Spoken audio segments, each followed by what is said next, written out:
இது நடந்துகிட்டு இருக்கிறதுக்கு எல்லாமே ஒட்டுமொத்தமா திமுக அரசு மீதும் திமுக கூட்டணி கட்சிகள் மீது மட்டுமே பழி சுமத்துறது சரியான்னு நான் கேட்கிறேன். மற்ற கட்சிகளுக்கு அந்த பொறுப்பு இல்லையா அப்படின்னு. அதாவது மற்ற கட்சிகள் பெரியாரை சொல்லுவதில்லை, சனாதன எதிர்ப்பை சொல்லுவதில்லை. நீங்கள் இந்த மக்களை ஏமாற்றுவதற்கு மட்டுமே பெரியார் பயன்படுகிறார்.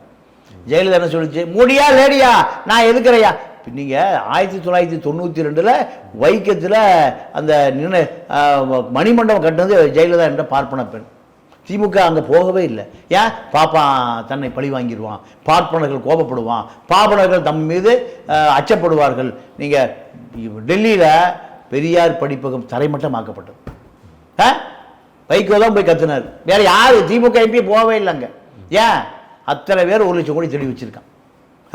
இபி ரீடிங் எடுக்கக்கூடிய நபராக இருந்த ஜெகத் ரட்சகா இன்னைக்கு பெரிய கல்வி தந்தை 1 லட்சம் கோடி வச்சிருக்காரு. அப்புறம் எப்படி இவர் பிஜேபி எதுக்க முடியும்? டிஆர் பாலு சாதாரண கார்பரேஷன் கணக்கு புள்ள கப்பல் கம்பெனி அதிபராக இருக்கார். கலாநிதி மாறன் தயாநிதி மாறன் இன்னைக்கு ஆசியாவில் ஒரு விரல் விட்டு என்ன கோடீஸ்வரனாக இருக்கார். அப்போது இவர்களெல்லாம் டெல்லியை எதிர்க்கவே முடியாது. டெல்லிக்கு காவடி தூக்குவதை தவிர வேறு எதுவுமே பண்ண முடியாது. பெரியாருடைய பெயர் இவர்களெல்லாம் கார்ப்பரேட்டுகளாக பெரிய கோடீஸ்வரனாக மாற்றி வச்சிருக்கு. அந்த மனுஷன் 2 சிறுநீரகமும் அந்த மூத்தரை சட்டியையும் இவர்களெல்லாம் எப்படி ஆக்கி வச்சிருக்கு?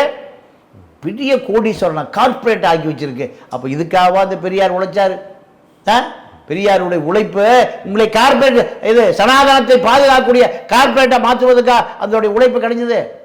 இந்த உழைப்பெல்லாம் மண்ணா போச்சு, இந்த உழைப்பு பூரா நாசமா போச்சு. நீங்க பெரியாருடைய உழைப்பை இந்த 2 கட்சிகளும் வீணடிச்சிருச்சு. இதுதான் உண்மை.